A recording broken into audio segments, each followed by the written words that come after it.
बिस्मिल्लाहिर्रहमानिर्रहीम। अस्सलाम वालेकुम।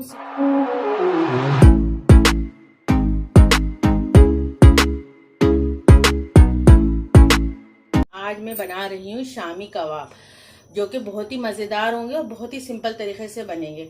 तो चले आए देखते हैं हम किस तरह शामी कबाब बनाएंगे। उसके लिए किन किन चीज़ों की ज़रूरत होगी। मैंने आधा किलो गोश्त ले लिया, यानी कि 500 ग्राम। और ये आधा किलो दाल है, यानी कि चने की दाल है 500 ग्राम। और ये देखें 6 अदद लहसुन है, देख लें आप। और ये अदरक का पीस है इतना बड़ा, ठीक है। और ये साबित धनिया है 1 टेबल स्पून। ये नमक है 1 टेबल लिए था बगैर हड्डी का। और देखिए इस तरह के इसके पीसेस कर लीजिएगा, ज़्यादा छोटी बोटियाँ करने की ज़रूरत नहीं। इस तरह हम पीस करेंगे ना तो इसके रेशे बहुत अच्छे आएंगे, ठीक है। देखिए हमने ये 3 गिलास पानी ले लिया, जो कि हमारा पानी गर्म हो रहा है। अब हम इसके अंदर गोश्त शामिल कर लेंगे। देखिए कितना अच्छे गोश्त के पीस काटे। बस आप इसी तरह रखेंगे ना तो आपके कबाब में रेशे बहुत अच्छे आएंगे और बहुत ही मज़ेदार आपके कबाब बनेंगे, ठीक है।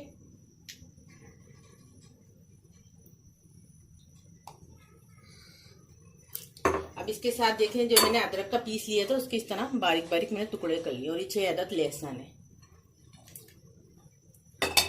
और नमक है और ये साबित धनिया है, ये भी शामिल कर लेंगे, ठीक है। और इसके अंदर हम 1 टेबल स्पून ऑयल डालेंगे।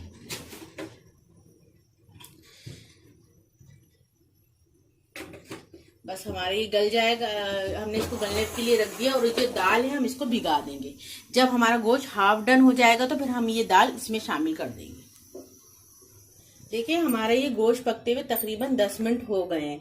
अब हम जब हमारा गोश्त को पकते हुए 10 मिनट हो गए हैं तो अब हम इसके अंदर 1 अदद प्याज डालेंगे, जो कि मैंने दरमियाने साइज की काट ली थी।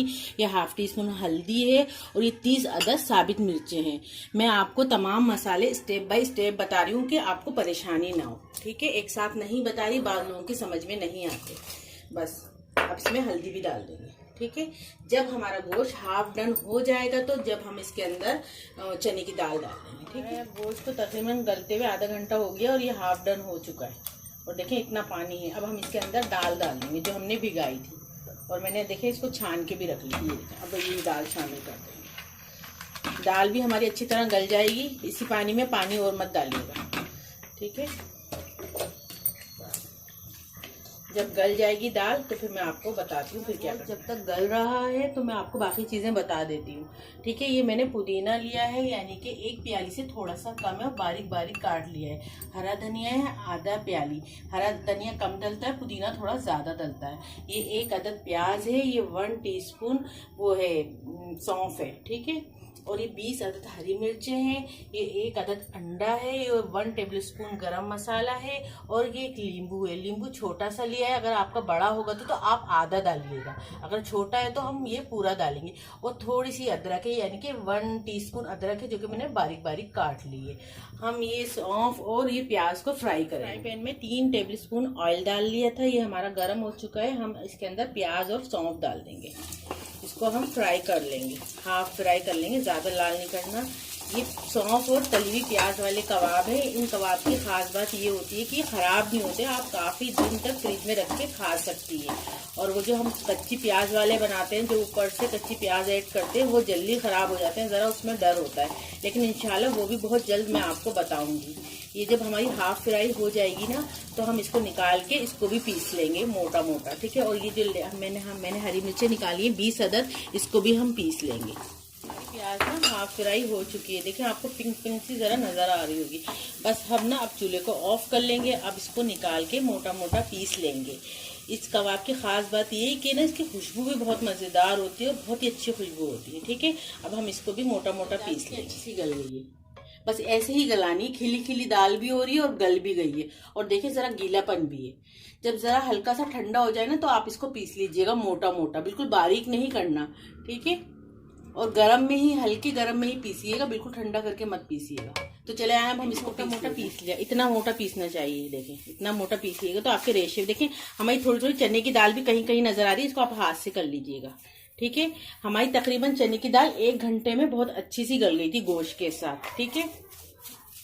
देखें बस इतना मोटा मोटा पीसना है। अब हम एक एक करके तमाम चीज़ें इसमें शामिल कर लेंगे। ये हरी मिर्चें हैं जो 20 अदद मैंने ली थी, वो भी इसमें शामिल कर देंगे। मैंने देखो ये भी मोटी मोटी पीसी है। ये प्याज और वो है सौंफ जो मैंने पीसा था,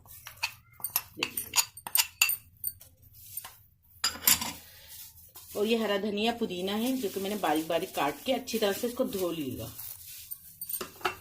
और ये पिसा हुआ गरम मसाला है। और ये जो मैंने अदरक ली थी ना, समझ लिए 1 टीस्पून ली थी शायद, इसको भी मैंने मोटी मोटी ऐसी कर ली है, क्योंकि ये मुंह में आती है ना तो बच्चे वो जरा पसंद नहीं करते बच्चे, तो इसलिए मैंने जरा इसको अदरक को मोटा मोटा पीस लिया। ये एक अंडा है, इसको मैंने देख लिया था और फिर देखें फेंट लिया है, ये भी शामिल कर लेंगे।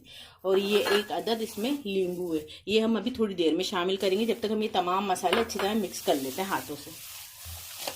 और नमक डाल के देख लीजिएगा, मैं आपको बताती हूँ, हमेशा बोलती हूँ कि नमक ज़रूर चेक कर लीजिएगा, कम नमक अच्छा नहीं लगता, पूरा टेस्ट नहीं आता। ठीक है, जब ये थोड़ा सा अच्छी तरह मिक्स हो जाएगा तो फिर हम इसमें लेमन जूस मिला देंगे जो हमने एक अदद निकाला है छोटा। और नमक भी टेस्ट कर लीजिएगा आप। थोड़ा मिक्स कर लिया, हमारे ये नींबू का रस रह गया था, ये भी शामिल कर देंगे। अगर आपको मिर्ची कम लग रही है तो आप 1/2 टीस्पून गरम मसाला और शामिल कर सकते हैं। और नमक अभी मैंने 1 टीस्पून मजीद डाला है क्योंकि मुझे कम लग रहा था। बस अब इसको मिक्स करके फिर हम छोटी छोटी सी टिक्कियाँ बना लेंगे। हम चीज़ इसमें मिक्स कर ली है। अब मैं आपको बताती हूँ कबाब कैसे बनाएंगे। देखिए, अगर आपके ना गोल सही से ना बने तो हल्का सा हाथों पे ना ऑयल लगा लीजिएगा, तो उससे ना बहुत अच्छे बनते हैं, बिल्कुल चिपकते नहीं। देखें, ऐसे गोल गोल टिक्कियाँ बना लीजिएगा। आपको जितनी अपने हिसाब से चाहिए, जितनी मोटी चाहिए, अगर पतले चाहिए तो उस हिसाब से भी आप बना सकते हैं। ठीक है, देखिए बस ये तैयार हो गया हमारी टिक्कियाँ। और तलते वक्त भी इसका शेप ठीक कर लीजिएगा। देखिए, हमारे फ्राई पैन में तेल गरम हो गया है और ये देखिए हमारे कितने अच्छे से कबाब बने। ठीक है, अब हमारा ऑयल गरम हो गया, हम एक एक करके इसमें कबाब डालेंगे।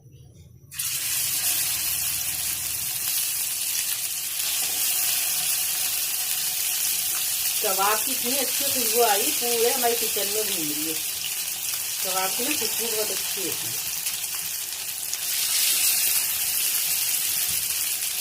आप इसको चटनी के साथ खाएं, जो मैंने कबाब के साथ चटनी बनाई है, जो मैंने पकौड़ों के साथ चटनी बनाई थी ना, उस चटनी के साथ खाएं। आप इसको केचप के साथ खाएं, सबके साथ बहुत ही मजे के लगते हैं। एक तरफ से हो गया, अब इसको आराम आराम से पलट लें।